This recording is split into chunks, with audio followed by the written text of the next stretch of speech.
Hello there, Star Wars fans. Episodes 1 and 2 of the new Star Wars show, Skeleton Crew, just aired on December 2nd. And to start this breakdown, I just have to say that I was pleasantly surprised with the premiere of the show.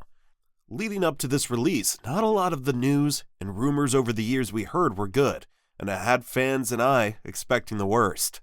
I never mentioned my thoughts on this show before it came out because honestly, I didn't have anything to share. The marketing was far and few in between. And coming off of The Acolyte, the hype was low. However, despite the promotion of the show and the concept, it seems to found its footing very early on and has gotten my interest in many ways already. So let's break down the first episode and go over some details. But before we continue, please give the video a like and subscribe to the channel if you're new, so you never miss what's happening in your favorite galaxy far, far away.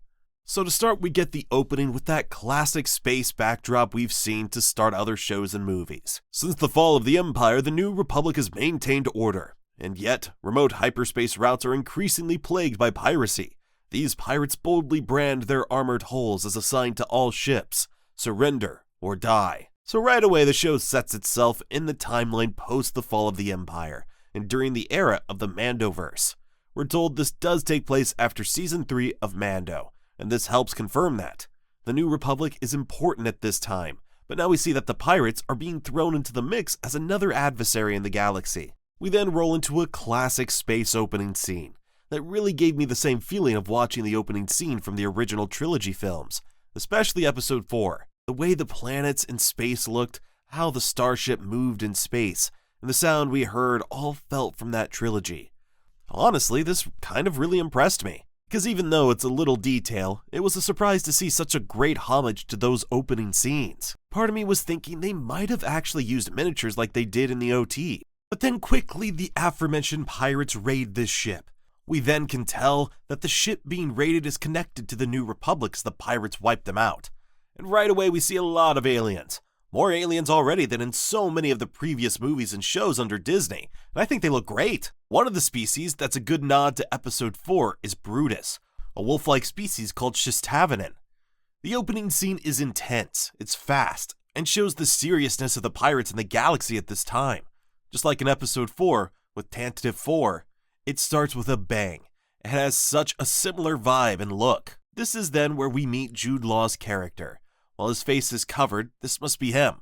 However, as a captain, he goes by the name Captain Silvo, one of the many names he might have in this series. He believes this ship holds a lot of credits, and it's pretty clear that things have been rough for him and his pirate crew. But what's even more clear is that the New Republic is not seen as a serious threat by these pirates.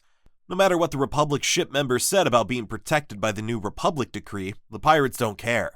However, the bad fortune is on Jude Law, as there is only a single credit in the safe, and his crew turns on him. We then cut to our first main character, Wim, playing with Jedi action figures in his bedroom before school. We know they're Jedis because the subtitles even say so. This is very interesting to me. What we learn later on in the episode about his planet, At-Aten, plays into my intrigue with the Jedi, but this scene specifically I can remember playing with action figures like this as a kid, and my imagination would just run wild. And early on we can tell Wim's dad is somewhat of an anxious man, and more concerned about his job.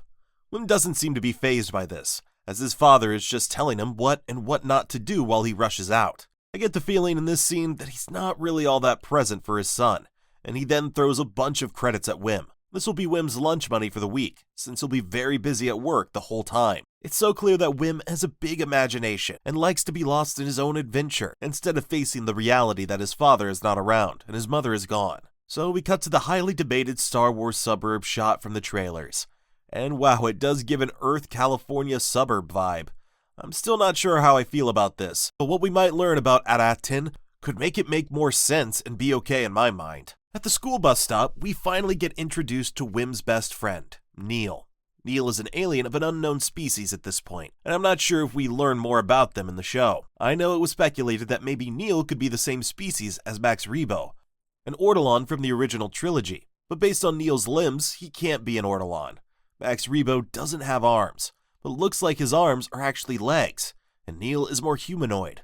But I do think he was inspired by Max Rebo for sure. And I gotta say, the mix of practical and special effects for Neil look great. Neil and Wim engage in a fake lightsaber battle on the bus stop, as they pretend to be Jedi and Sith. And this was fun. I remember doing this with my friends growing up and having some crazy duels with those old plastic sabers from back in the day. Fast forward to the bus, and Wim is reading all about the Jedi versus Sith on his datapad. So this is now the third time we have seen Jedi imagery be used, and in a very positive light. I know after Luke Skywalker took down Palpatine, the legend of him and the Jedi grew in the galaxy.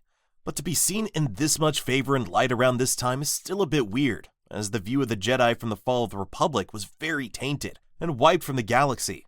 Also, how many people in the galaxy truly knew Palpatine and Vader were Sith? At-Ten later on is said to be a lost planet of legend and endless treasure, rumored to be the crown jewel of the Old Republic and secluded from the rest of the galaxy. I think it's possible that this planet isn't aware of the last 1,000 years, and in the Old Republic the reputation of the Jedi was very favorable overall, and that can help make sense why Wim is so fascinated with the Jedi.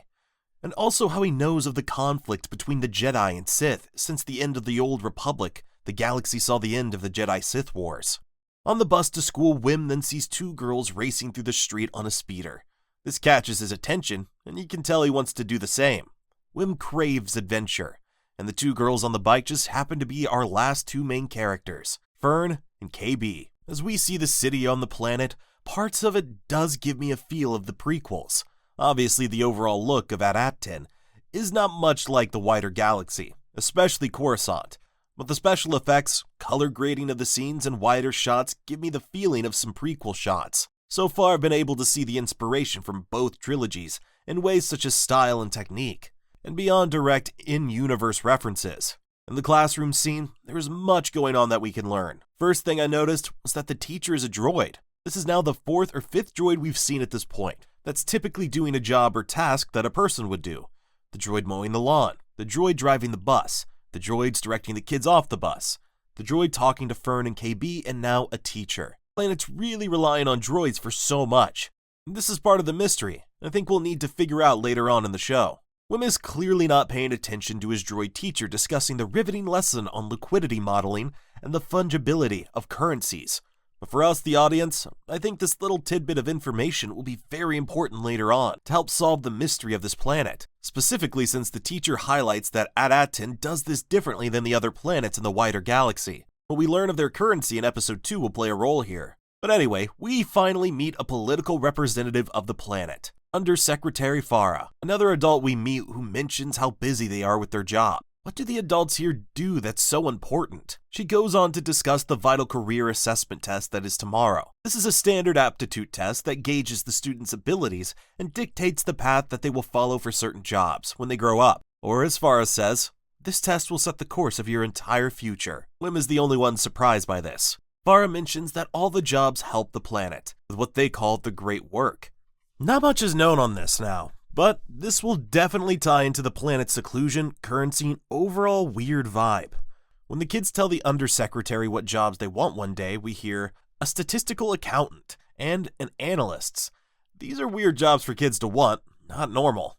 It's when Wim explains that he wants to help people and go into danger that he gets laughed at. Sounds like he wants to be a Jedi, but according to the droid, that's not a career option. Neil has to be what a true friend is.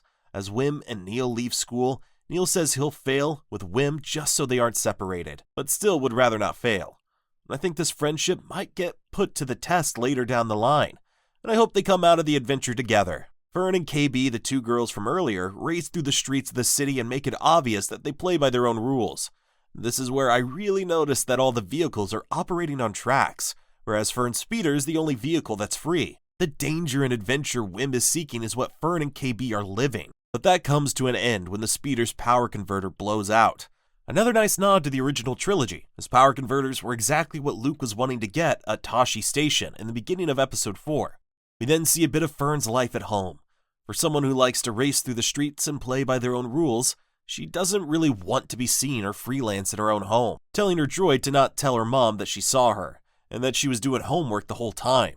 This is where we see Fern's mom is Undersecretary Farah, so I'm sure Fern is held to the highest of standards. Similar to Fern, we see Wim's father also wants to push his child to a higher standard.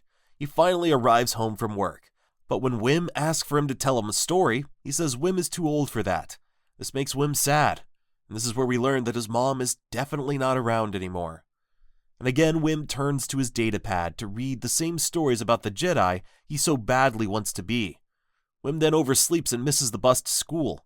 I've had this happen to me a few times growing up, and it always played out similar to this, running as fast as you can with no chance of catching up. Wim grabs his speeder bike and decides to take the same shortcut he saw Fern and KB take a day earlier. He needs to get there on time so he doesn't miss the career assessment test. But Wim never makes it there due to him discovering what he thinks is an old abandoned Jedi temple underground. While we see it definitely isn't, we get another nod to some previous projects when Wim tries to explain later that Jedi temples can go underground for their protection. I see like everyone else online. This reminded me also of a Jedi temple on Lothal from Star Wars Rebels. But when explaining this discovery to his father, Fern also is there to learn of this so-called temple in the woods. Of course, Wim's father doesn't care and just wants to go back to work, and for his son to study for the retake tomorrow. Naturally, Wim doesn't listen and lets his imagination get the better of him. He convinces Neil to come with him and go to the temple. Fern and KB are one step ahead and already waiting to open it up. So instead of a temple, this actually ends up to be a pirate ship called the Onyx Cinder. Abandoned for a very long time, the ship is in hibernation mode with no survivors on board. But with At-Atin's seclusion from the galaxy, and what we'll come to know about how valuable it is, how or when did this ship crash here? It had to be many centuries ago. However, it's still fully operational. And of course, Wim pushes the big green button and they shoot off into space past the barrier. And right before they jump into hyperspace, it's clear that the barrier is not a dome or anything. The ship had no problems leaving the atmosphere. But right before they jump to hyperspace, how the kids react is very interesting to me. They don't know initially what they're looking at. They've never seen stars before. And in a universe where the majority of the whole galaxy is connected, I never would have thought that this planet was so secluded and cut off. So these kids really have no idea what the galaxy is like, and are truly going to be thrust into a galaxy far, far away, just like many of us once were when we first started watching Star Wars. Wow, I can't believe I enjoyed the first episode as much as I did. It feels nice to be excited about a Star Wars project. So, I hope they don't let me down on this one. While I understand that this still might not be everyone's cup of tea or feel 100% like the Star Wars we all know and love, I was still able to see a lot of the Star Wars love and care in this episode.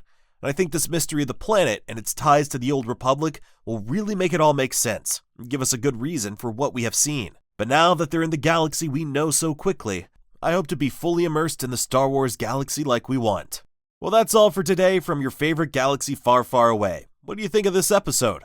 Share with me in the comments below. I want to know what you think. Please like the video and subscribe to the channel so you can see the episode 2 breakdown and the future videos we post here on the channel.